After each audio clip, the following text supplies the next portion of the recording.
rest of your life. Nothing will change because of the vote. And guess what, black people? Everything we got through what? Armed street protest. You got out of slavery because you fought for it. You got out of Jim Crow because you fought for it. You got the 13th Amendment because you fought for it. You got the 14th Amendment because you fought for it. You got the 15th Amendment because you fought for it. And anything else you get, you're going to fight for it. No voting cast will ever change your reality.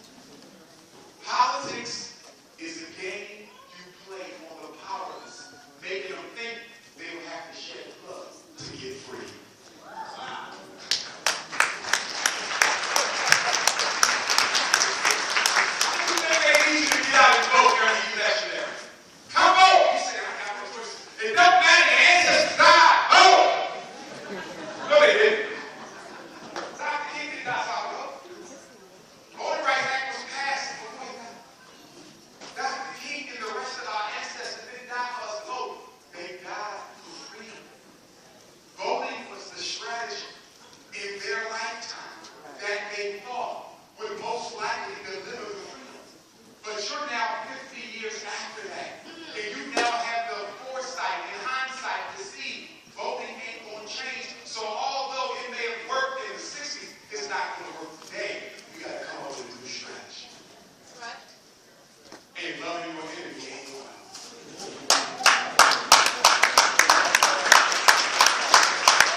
White Jesus in the Black House. At least 20% of you here have a white Jesus at home.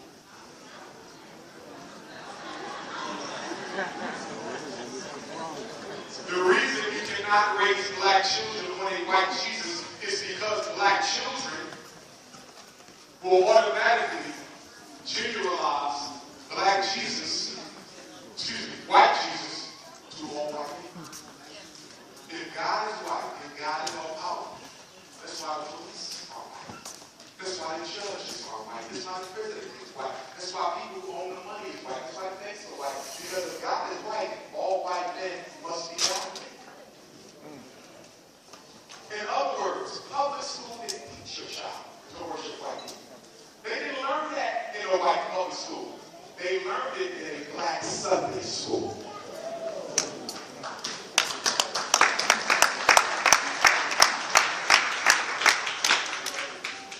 Brothers and sisters, it's been 400 years.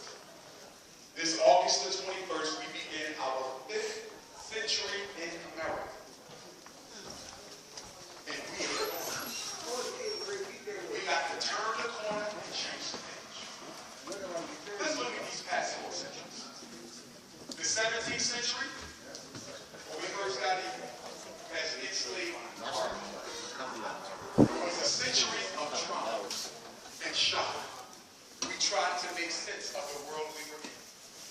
18th century was a period of fighting for our humanity.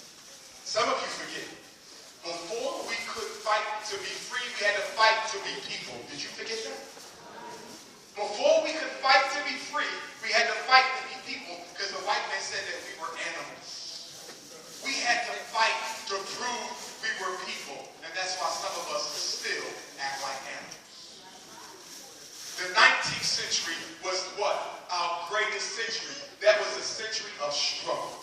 I would argue, like the great Dr. John Henry Clark argued, that the 19th century, from 1800 to 1899, was the greatest century black people ever had in this country. Excuse me, in the world after our fall for African greatness. The 1800s, you got that term. Gabriel Prosper, Denmark Beasley, the birth of the Honorable Marcus Garvey, the birth of the Honorable Elijah Muhammad. You got out the Civil War, you had the Haitian Revolution, you had Shaka Zulu, you had Menelik II. Do you realize your greatest period was 1800 to 1899? You did more in that 100 years than you did the other 300 combined. Come on. And then you had the 20th century, the one we just left 19 years ago. We started off real good, didn't we? We came into the 1900s fighting, Martin, Nation of Islam, Dr. King, Civil Rights Bill, Voting Rights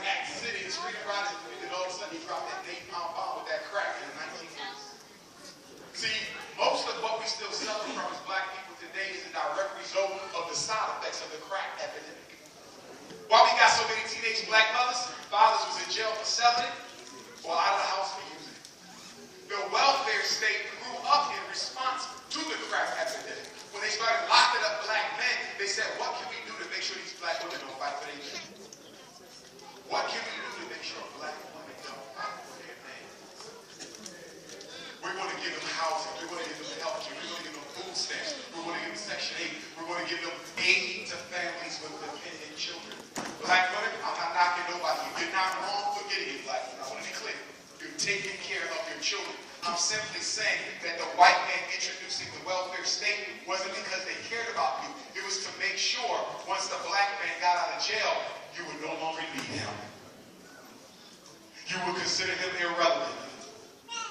Oh, yes. And before I close on Willie Lynch tonight, I want to go back to ADHD for a minute. Because a lot of you have your sons on Ritalin, Adderall, concerted Vyvanse, Cerner, and the list goes on. Attention deficit hyperactivity disorder came to us when, brothers and sisters? 1980. ADD, attention deficit, 1980. Was that a coincidence? Same year the CIA dropped off crack, the public schools dropped off ADD. But because there's no drug that can make your child pay attention, because there's no drug that can make your child pay attention, in 1987, ADD became ADHD. So now when your child gets evaluated, there is no more ADD. Even if he's not hyper, they will say he's hyper, so they can prescribe the medicine. And how much money do the drug companies make off the medicine? $30 billion a year, right here on Wall Street. Right here on Wall Street, they publicly trade all the drugs they give your son. And you sign for it. No more drugs. Do you know what ADHD really stands for? ADHD really stands for Ain't No Daddy at Home Disorder, ADHD. You give a boy a daddy, you ain't got no more discipline problems. If the father is right. Because some of y'all will say, well, my stepfather in the house, he still got ADHD. And we call that ain't no discipline at home disorder. Well, he got his daddy, and he got discipline. Well, then we call it artificial diet at home disorder. Too much sugar, too much caffeine, too much high fructose corn syrup. And then you say, well, we vegans in the daddy at home. And we got discipline. Guess what? I know what it is now. Attachment disruption due to home life dysfunction. Your child comes to school acting up because mommy and daddy fight at home. Or daddy put mommy out. Or daddy and mom going through something. Or maybe a child lost somebody they love. Grandma died. Grandma raised him. Daddy wants to be hyper. He can attend because children don't talk out their problems. Children act out their problems. Don't tell me no third grader got ADHD. He's a regular boy. He got something on his mind. Figure out what's on his mind, and we deal with ADHD. Stop being so quick to grab for the medication. Because nobody's going to tell you that these drugs kill brain cells. Nobody's going to tell you that these drugs have a lot of estrogen in them that feminizes the boy's body. Nobody tell you that these drugs can cause kidney problems, liver problems, heart problems, blood cancer, stroke, heart attack.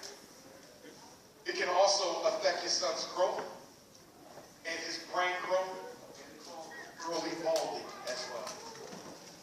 And the most important side effect of these drugs, it can affect his ability to have children later on in life. So, with that being said, let me give you my number 10. And then we're going to do Willie Lynch and wrap it up. Number 10, parents, is what? If you don't believe in drugs for kids, you don't believe in ADHD evaluations. If you don't believe in drugs for kids, you don't believe in ADHD evaluations. What do you mean, Dr. Umar? I mean, the only solution for ADHD is what? Medication. So when the school says, can you get them tested, you should say what? No. Hell no. Because if you let them label your boy and you don't give them the drugs, the school going to call a social worker, and the social worker will threaten to take your kids if you don't put them on kitty crack. Can somebody answer me a question? Why is it so many black men in New York are in jail for selling drugs? but yet they give the same drug to his son so he can learn from white boys. If drugs are bad for adults, ain't they bad for kids? So why is it you go to jail for 5 ounces of crack, but don't give Raheem 5 ounces of crack every single day? So he can sit still long enough to learn about Christopher Columbus. At the Frederick Douglass Marcus Garvey Academy, there will be no drugs. I don't need them. Because the school is going to be filled with love. Where there's love, there's no need for no drugs.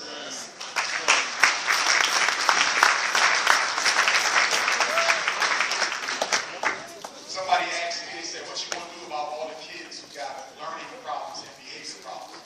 I said, that's easy. It's what I'm going to do for all my learning disabled ADHD babies. I'm going to have an assembly just like this. All the slow kids and crazy kids and drug babies.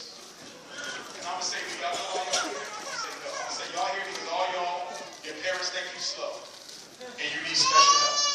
And you take Ritalin and Adderall and you got IEPs and some of y'all been in special ed since you was born. So guess what I'm going to do for y'all? Since y'all need extra help, if you don't have a special ed program, we will give you extra help. That means you come to school on Saturday and Sunday. You come to school every damn day. Every day. Every MFing day you are here. Okay? And you will be in school 7 days a week until you no longer have a problem reading, counting, sitting still, or controlling your behavior.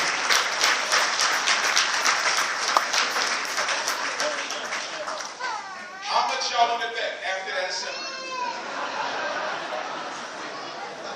Who wants to bet me after that assembly, within 2 weeks after that assembly, I promise you, I will have no ADHD kids, I will have no reading disabilities, and I will have no math disabilities. Your child can learn, he's just lazy. And what he's doing to you, you won't get away with it. Somebody asked me, Dr. Umar, the first schools in Delaware, what is that going to do for me in the Bronx? Well, number one, it's only the first school, not the last. Now, once we open up, some of y'all might decide to move on down to Delaware. It's cheaper. Ain't no state tax. Cost of living is much better than New York City. But not only that, brothers and sisters, there's a lot of land around the school. We don't own it, but we can buy it. So I'm looking into buying a big parcel of land and building a dormitory right there. So your children will be able to come and be a residential student at the Frederick Douglass Marcus Garvey Academy. If you want to work at the school, send me your resume. fdmgresumes@gmail.com. But I don't just need you for FDMG. I need you for the National Independent Black Parent Association. I need you to help us fight against racism in Brooklyn schools. Help us fight against racism in Harlem schools, in Bronx schools, in Queens schools. If any of you care enough about our parents and our children to join the National Independent Black Parent Association, I will be having a training next month. I don't know the location or the date yet, but it will be within driving distance. It's either going to be in Philadelphia, New Jersey, New York, or Connecticut. And I want you to come so I can train you personally. I'm the trainer. So you can come back to the Bronx in your respective city and start organizing parents in 6 areas. What's the first area? Special ed. Too many black kids being put in special ed who don't need it. And it doesn't make sense because most schools in New York get Title I money.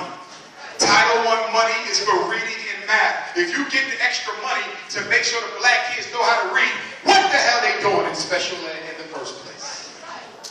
So we need some of y'all to fight for our kids, to keep them out of special ed and to get them out of special ed. And for the ones who need it, we do have some kids who need special ed.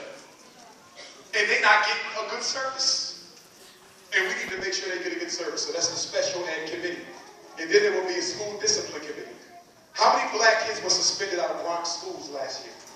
How many black kids were expelled out of Bronx schools last year? How many black kids were transferred to a discipline school out of Bronx schools last year? And why the hell don't you know that? The discipline committee will fight to keep our kids in school because they are criminalizing black boys. Remember this, there's no such thing as a dropout rate. There's only such thing as a push out rate. Black kids are pushed out of school because of how they are treated. And then we will have a school finance committee to find out what they own with your tax dollars. Raise your hand if you ever had a contract with New York City Public Schools that was worth $500,000 or greater. Not a single hand goes up in this room. But there's white folks and people of other cultures who are getting rich off of making contracts with the school district. They clean the bathrooms. They wash the windows. They drive the buses. They bring in the school lunch. They supply the books. All of this is on a contract. Why aren't no black people getting the contract to install the security cameras? Why aren't no black people getting the contracts to network all the computers? Why aren't black people getting the contracts to provide the security? Brothers and sisters, if one of y'all had the contract to clean the school bathrooms in the Bronx, you could hire 100 people for a whole year and keep a lot of people out of jail. We got to fight for our share of the contracts. And then there will be a school policy committee to fight for changes in the schools that negatively affect our kids. How many of y'all got kids that you want to put in a better school, but you can't because they don't live in the right zip code? That's not a state law. That's a New York City policy. Policies are not laws. Policies are not laws. Policies are not laws. Policies are local operating procedure, and they can be changed. Do you know what would happen if all 500 of you showed up at the next Bronx Public School Board meeting? White folks would lose their minds. They would say, you see all the niggers here? Y'all never go to the school board meeting. And it's at the school board meeting when they decide who gets the money. Y'all have to go to the school board meetings. And then there will be a social committee to help our parents get their kids back. Because the latest hustle in New York is to take your kids away from you and serve them up to the foster care system. We got too many black kids being taken from parents for frivolous reasons. And guess what? The social worker is given the power of a judge. The social worker, one person decides if you are an unfit mother. And when they take your kids, you don't even have a right of due process. You can't even challenge the decision. You can try to get them back, but you can't challenge it when they take them in the first place. And then we need a parent advocacy committee. I need some of you who are not scared of white folks. Listen. Listen. If she got to go to the school about her child, he gonna go with her. If he got to go to school about his child, she gonna go with him. We got to have parent advocates who know the law. So when they say, can we test him? No, you cannot. Well, I never educated this boy. Yes, he reads on the second grade level as a fourth grader, but last year he was suspended 38 days. How can he learn how to read when he was suspended the equivalent of 3 months of school? There's only 5 weeks in the school week. 5 days. 20 days is a month. 38 days is almost 2 months, excuse me. They talking about our kids are behind academically, but y'all keep putting them out the class. If they say we need him on drugs or he can't come back to school, you got to be able to say that. Nobody can decide if a child takes drugs except the parent. Stop letting the schools make you get your child put on drugs. They can't do that. A school is not allowed to tell a parent to put the child on medicine. And the next time a school tells you that, write a letter to the superintendent, write a letter to the state secretary of education, and write a letter to the United States Department of Civil Rights, Department of Education, and tell them that there's a school in the Bronx that is harassing parents into putting their children on medication. As I close, I want to tell you all a little story. When Willie Lynch came to America, Willie Lynch came to teach 3 things. Now, we know Willie Lynch may have never existed, and that doesn't matter, but the Willie Lynch story was true. The first thing Willie Lynch told the slave masters was to do what? Take the language from the slaves. If you let them speak their indigenous tongue, they will never forget that they were a people before they found you. This is why it's so important for us to teach African language at the Frederick Douglass Marcus Garvey Academy. And if any of you here know of any African languages well enough to teach it, please send in a resume. I want every child to speak at least 2 African languages. Not just for culture, but also for intelligence. The research says that bilingual children seem to be able to access another part of the brain that other children cannot access. So being bilingual automatically raises your intellectual potential. That's why we want them to be bilingual. But see, Willie Lynch told the slave masters to teach us English so we could forget African language. But the slave master never taught us English. It was illegal for you to learn. So you never learned how to talk proper English. Even now, most of us, we might know proper English on paper, but we can't talk it because your African tongue is still in your mouth because the slave master never took it from you. He didn't let you learn English, so he hurt himself because now you still speak African language.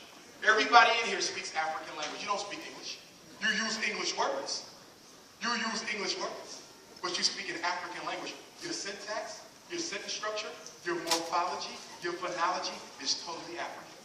You speak just like somebody from Nigeria. You just use different vocabulary. You speak just like somebody from Senegal. You just use different vocabulary. You speak just like somebody from Ghana, but you use different vocabulary. And please don't confuse vocabulary with language. Because if vocabulary was the sum total of language, English couldn't be a language. Because more than 50% of the words in the English vernacular don't come from English culture. Now, some of y'all might have trouble understanding what I'm saying. Y'all think I'm trying to endorse Ebonics, so let me make it real simple. There's three big differences between white language and African language. Number one, white language is proliferated with words that end with strong consonants. African language proliferates with words that are rhythmic and end in vowels. That's why most of our sisters, your names end with a what? Hey, Rashida. My daughter, Anissa. Hanifa. What's the other language we got? Names we got. Give me some African names. Makeda. Who else? Anaya. Tahari. A-E-I-O-U. About. Rakita. Shanae. Look. Listen. Check it out. When white people talk, their language is all about enunciating the words. So they will say, we are getting ready to go have supper with Jane and Robert Thompson. Sorry. In order to be articulate in European tongue, you have to enunciate the words. You must cut off Jane from Thompson. African language is rhythmic. Thank you. Our language is like our culture, rhythmic, and it is smooth. It is all about melody. So we don't say, I'm getting ready to have supper. In the Bronx, we say, I'm fixing to get sunny. You see how articulate that was? It was like one word. That's how you talk. That's how I talk. That's how Nigerians talk. That's how Congolese talk. That's how South Africans talk. You don't speak English. You speak African tongue. So, let me give you another difference. White people believe in making sure when you speak, people understand what you say. White people will say, did you hear what I just said? Did you understand what just came out of my mouth? Did you make sense of what you read? White culture is about understanding what they said, not black people. Black people is all about understanding what you meant by what your ass said. Are y'all following me? We don't care what you say. In fact, we ain't even got to look at your ass when you talking. We can feel if this is hate energy. You feel me? Or if it's love. So when somebody say, girl, that's a bad outfit you got on. Then you hear me, I just gave you a compliment. Oh, I heard you.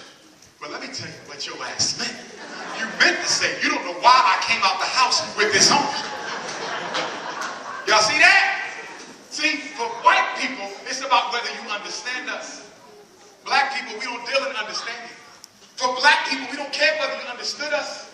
The most important thing in African communication is not if you understood me, but it's whether or not you can feel me.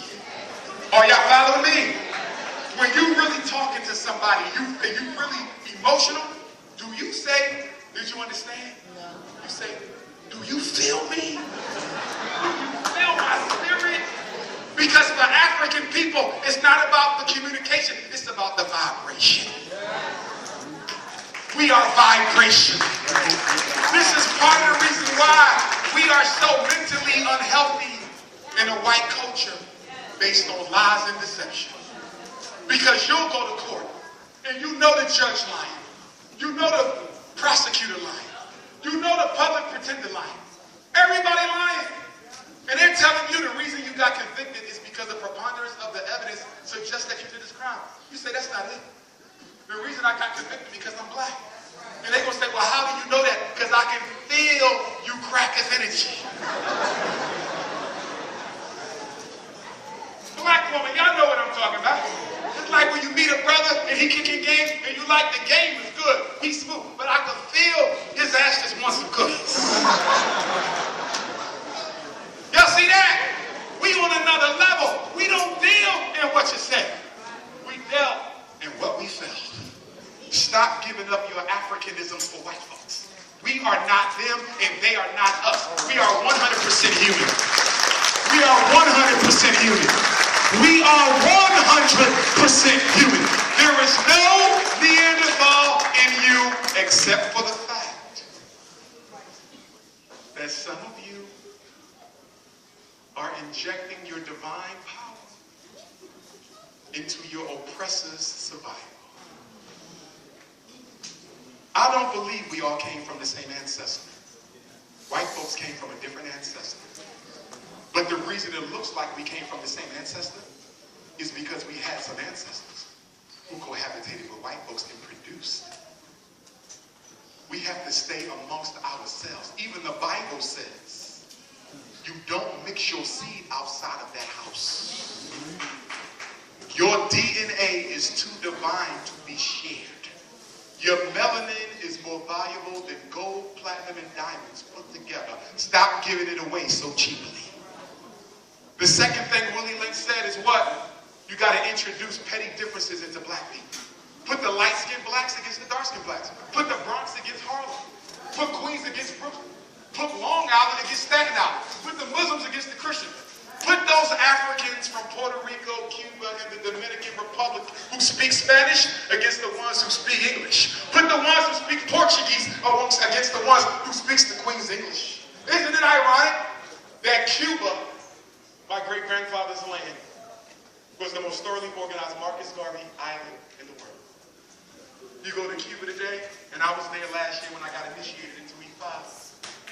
You got blue, black, purple Cubans talking about they not African. Do you not know there's Puerto Ricans darker than any Africans? And there's Africans lighter than any Puerto Rican?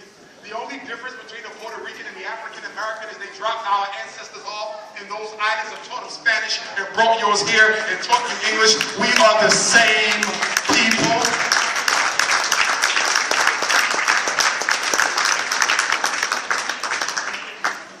And what's the last thing Willie Lynch said? He said, you got to destroy the black woman's trust in the black man. He said, find you the biggest, meanest slave buck you can find. Line up all your slave wenches and all your nigger children. Take that big black man out front, beat him, break him down, take his will, crush him, embarrass him, annihilate him in front of all the black women and all the black Negro babies. If you do this, the love that the black woman had for the black man will now become contempt. The love that the black woman once had for the black man will now become anger. The awe that she once felt, the reverence she once felt for the black man now becomes disgust. Black woman, I want y'all to listen to me. We have not done y'all right. And I apologize to every black woman in here on behalf of every black man, any of my brothers that have ever hurt you. I'm sorry for them, sister. But please don't take it out on all of us, because you are all I got. And I am all you got. This is not about the black man versus the black woman. This is about the black man and the black woman versus everybody else. We stand together. And brothers and sisters, as we close, I have no problem with you going to church. Most of my Pan-African forefathers were Christian pastors. But I do want to be clear. Any religion that tells you you got to die to go to heaven is a religion you do not need. The white man got his heaven now, and I want mine. The Chinese got his heaven now, and I want mine. The Arab got his heaven now, and I want mine. Well, I'm going to die trying. Do you know why God put us here? God put us on earth to create a heaven on earth.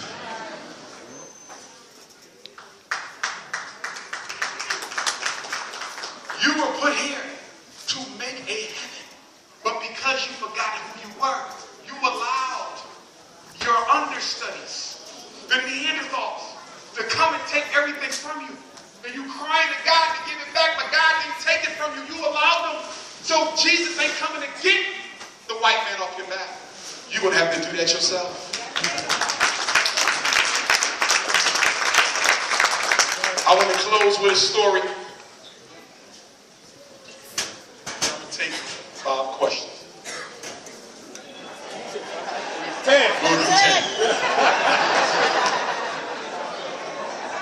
Brother Jerry, let me get a cup of that iced tea right there. What's that? No, right there. I need that ginger bottle.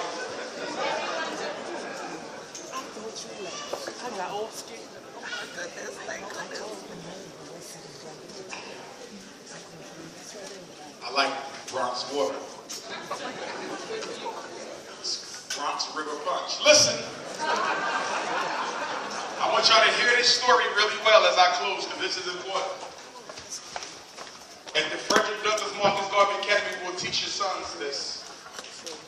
And then we open up the schools for the girls, because we will get to the girls. Ladies, we will get to the girls. We're just starting with the boys, because the war against the boys is 50 times worse.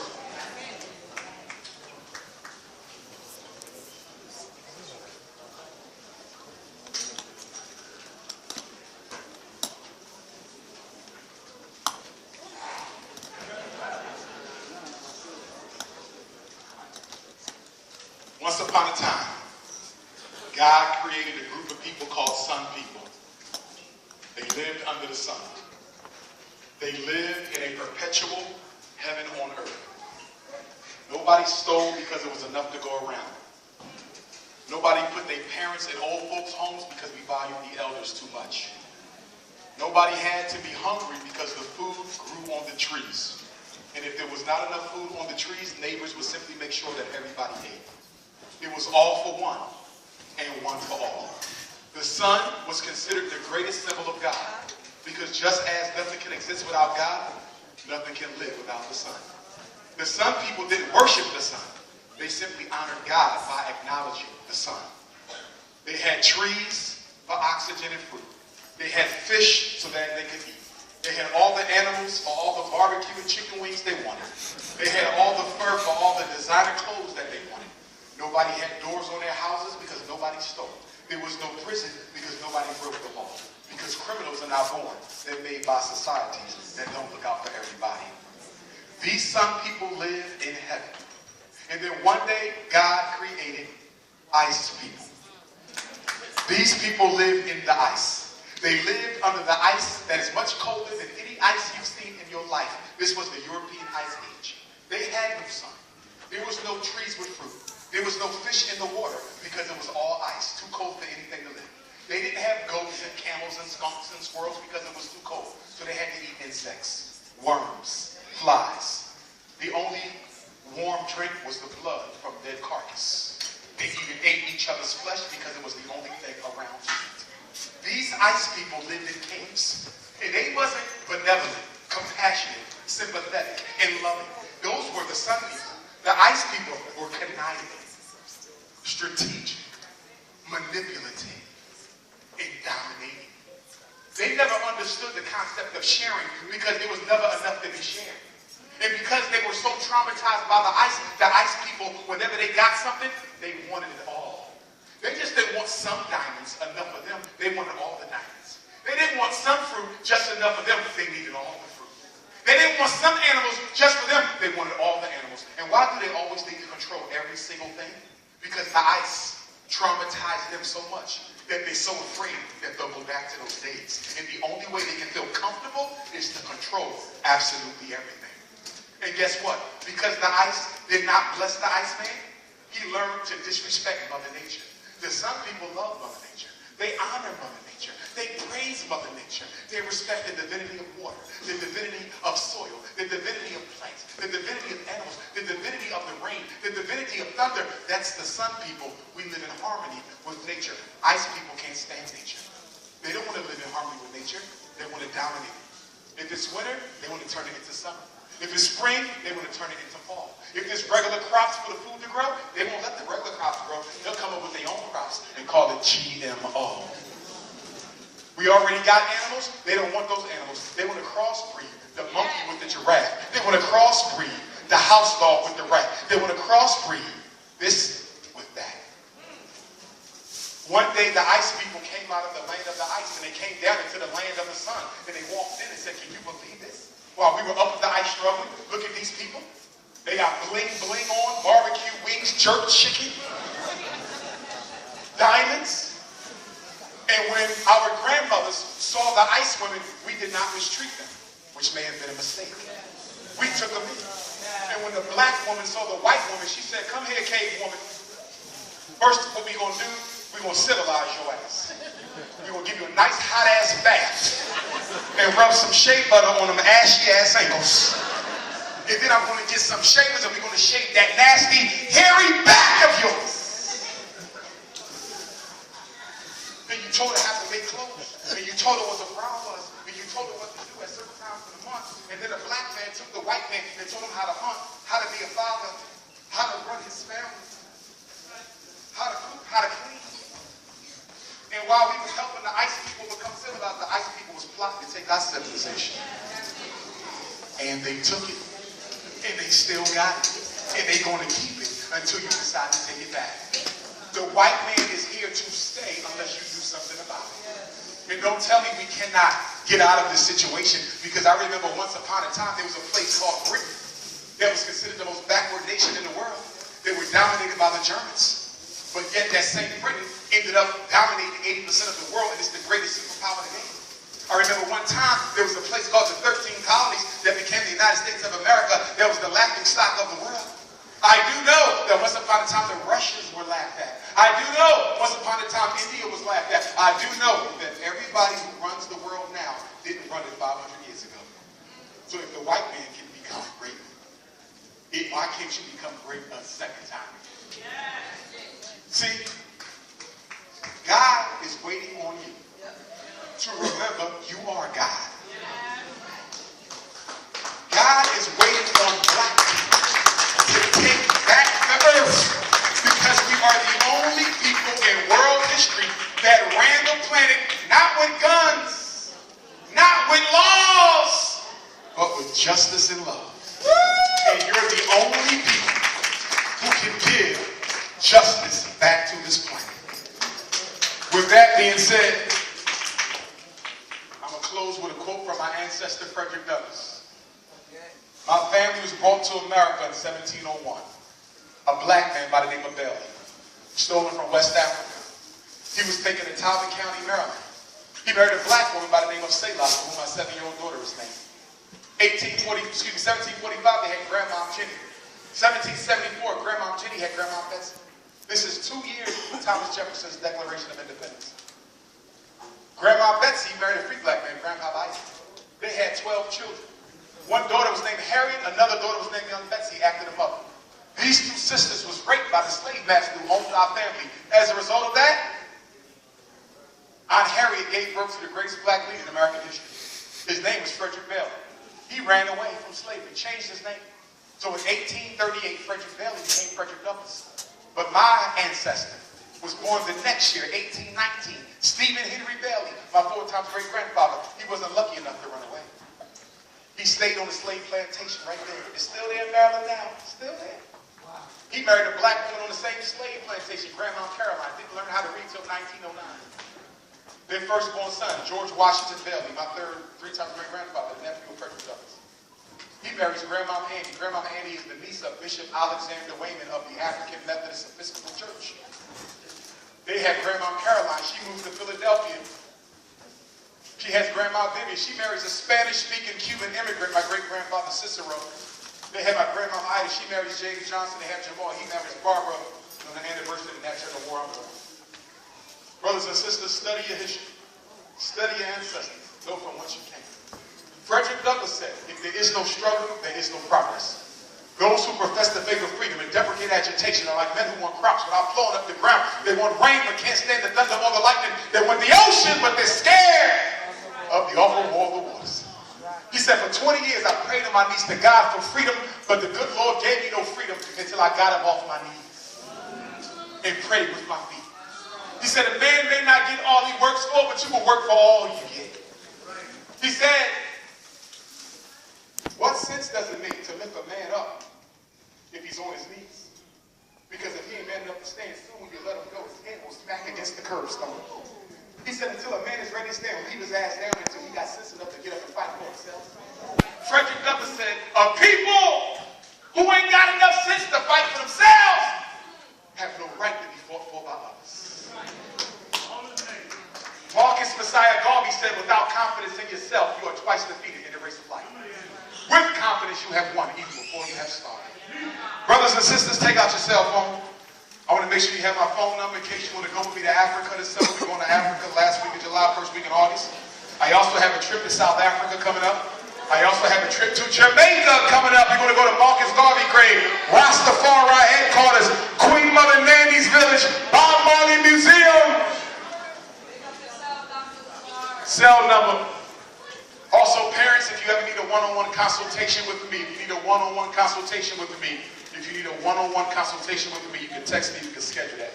I do charge $75 for the one-on-one consultations, but we take as long as you need. Send me all your paperwork.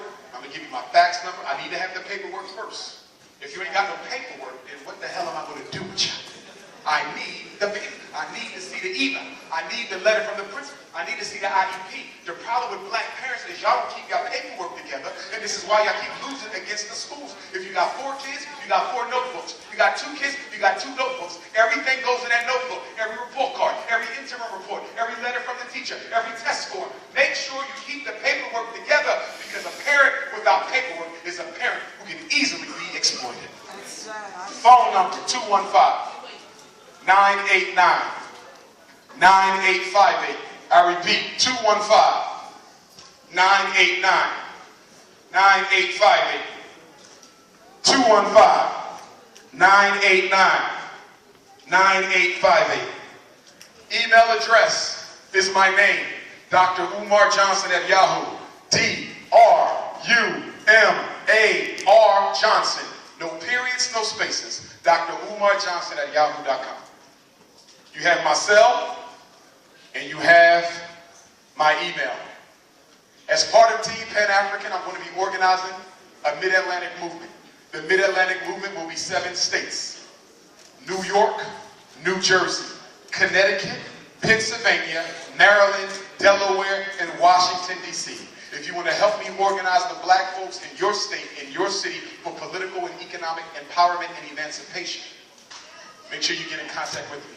I want to come back to New York before the summer and host a meeting of the minds where I don't lecture, but where I moderate the conversation of us, with us, by us, for us, so we can move out with an action plan.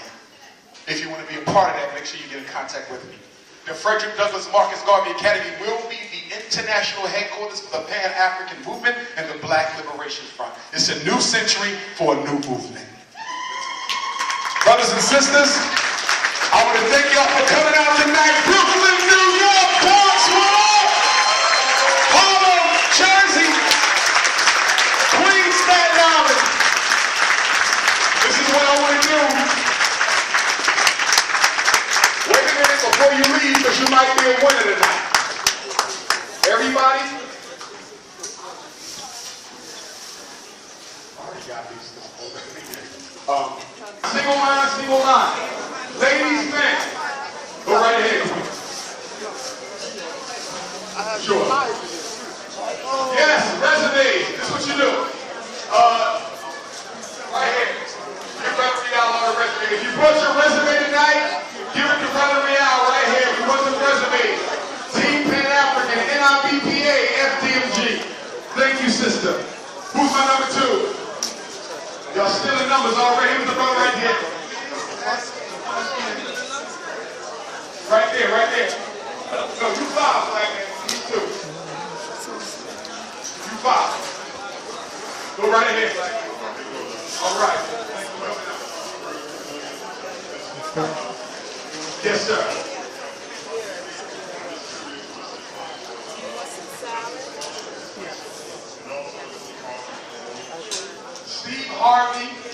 with schooling. But I do appreciate that he's willing to arrange the meeting for Monique. She made him man up on that show. She made him man up. As far as the Justice Smollett situation, I'm still looking at it. But I do want to say this. Although I do not support LGBT, That's okay. black folks. Okay, thank you. You understand me? So I'm saying that if you LGBT and you need my help for yourself or your child, you can call me your brother because I love all of us. I might not agree with you, but I still love you. Gay black men have one of the highest suicide rates in America. Gay black women have one of the highest depression rates. So I love my sisters and my brothers. If I can help you, you call me. Just because we agree to disagree on that, don't mean I can't help you. Who's my number 3? Beautiful. How you doing? I remember that face. You want any of this on your salad? Gosh. All right. Yes. This is So, okay, I just wanted to ask you real quick some for this. Are you available on March 5th? Because while we're here, I already have requests for you to do something in New York City. I'm not going to go into details. New York? New York. Yeah, back in New York. We'll have to let you know if you have to read what we do.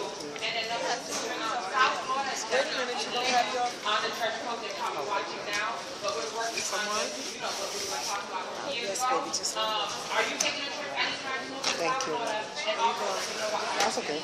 Well, one of the so when you eat, you see like this. From the African American Research Library of Broward County. Perfect. You're a little deeper than that, right? I got it. Who's my number 4? I believe it was the Queen. Oh, brother, right here. Oh, just before we get to this next question, please do repeat them. Kind of like straight up, please up. Some of these guys are playing on the floor, please. Pick it up and put it in your hands. All right? Thank you.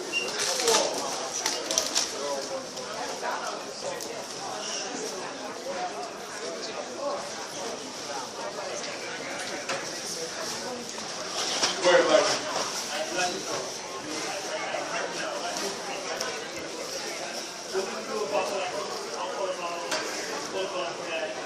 You gotta get ready to do a lawyer. Here's the thing. There's nothing wrong with being a Mason, an elf, a Greek. That's what well, the dark fashion that actually broke the gift of the an African Latino who accepts their African heritage. all of the past. Right. Okay, the biracial. Yes. They have, for me, I will accept biracial as African. Okay, I will accept, you're loyal here. right, stay with me. I will accept our Latino brothers and sisters within the movement if they practice race first and unapologetically African platform. You understand me? Which means they agree with everybody else. We don't think outside our race, we put race first. We ain't putting culture first, we ain't putting religion first, we ain't putting the Masonic lodge first, we putting African people first. You understand? So when they're Spanish-speaking African, when they're biracial African, if they can practice race first, they are good. The ones who can't, I want nothing to do with it. Barack Obama is biracial. Clarence Thomas is stone cold chocolate unmixed African. But they both cool, so I'll be bothering them. If you race first, I can rock. If not, I won't. He was, what was your number, Black man? He was 4, 5 right here. And then the sister 6, and that's it. Right here. Good evening, Black. Good evening, Sophie. Good evening. I belong to the National Network Guardians, right? Yes, sir. We specialize in security and consulting. Yes, sir. We specialize in that. And I was wondering if I can have a talk with you for 5 minutes. So Take my number. Only because I you're got the number. I got the number. What's your name? What's your name? My name is Yusuf. Yusuf, National Action Network. Yes, in Harlem, 145th and Text me and I'm going to hit you back. Okay. I got you. I got it. All right, good one. Thank you. Before we get to a sister here.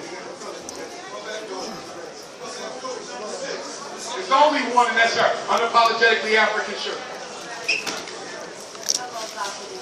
Go right ahead, love. I just want to ask a question, because sometimes it becomes kind of confusing, because we ourselves understand the history. I don't believe in God.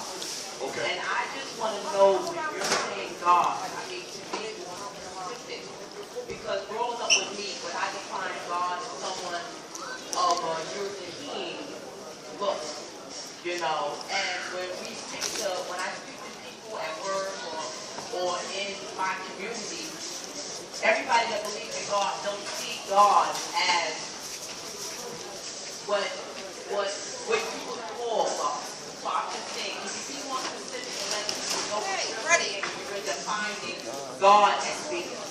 Number one, good question. Number one, you cannot totally describe that which is indescribable. All of us can only approximate what we understand supreme consciousness to be, because the universal mind is much greater than the human mind, and we cannot embrace the totality of supreme consciousness. With that being said, for me, supreme consciousness represents that original catalytic force that brought into being all that exists, and from which all living things exist. So from that conceptualization, you are an aspect of God. I'm an aspect of God. The Orishas, the Lord, the ancestors, we are all aspects of that one. Okay? But being an aspect of the one is not the same as being the one. I am of my Father, but I'm not my Father. There's still a difference, you see. But I recognize God as that supreme origin of all living things. For the school? Yes. If you got a school donation, make sure it's made out to FDMG Academy. Make sure your name, phone number, and email is on it, because we're going to have a special reception. This has been done for all my donors. So make sure your contact info is on it. Oh, love. That's love. We put that in the school library. That's love, brother. Appreciate that. We also going to have a cleanup day for everybody want to come down to Delaware and get an early sneak peek at the school and do some painting and, you know, a little cleaning on the outside. We're going to be doing that too. Appreciate you. Okay. So on that note, we're going to start with the pictures. Ladies, nah, that's it. We got a line.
If anybody in here wants any fruit, there's free fruit on this table, fruit baskets, fruit bowls.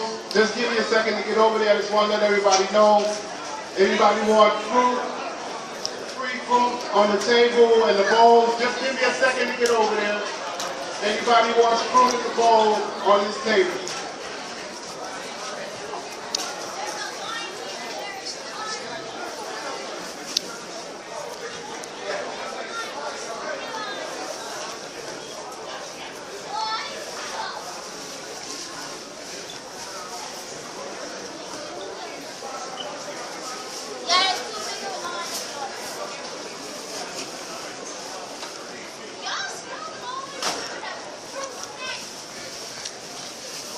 Also, afterwards, if any brothers out here that is not in the rush to get home, we can use some volunteer labor.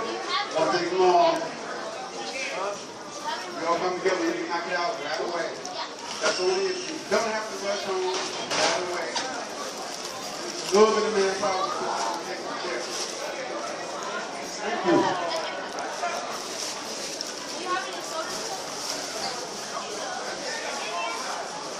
Please have your phones ready. Have them ready.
If you are not staying online, if you're a brother not staying online, can you start putting the pages of scripture on the corners of the chair and putting them up on each of the wall?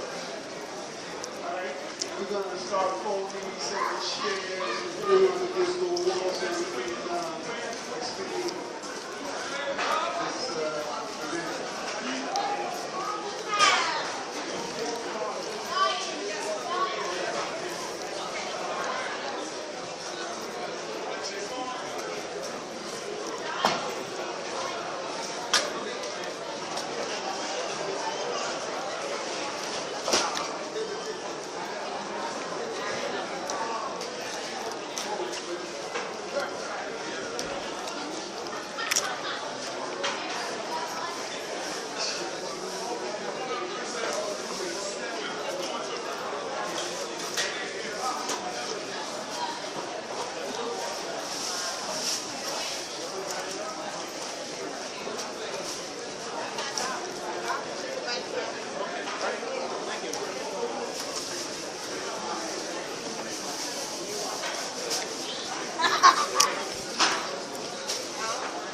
Let's roll. Yes, my brother. Thank you.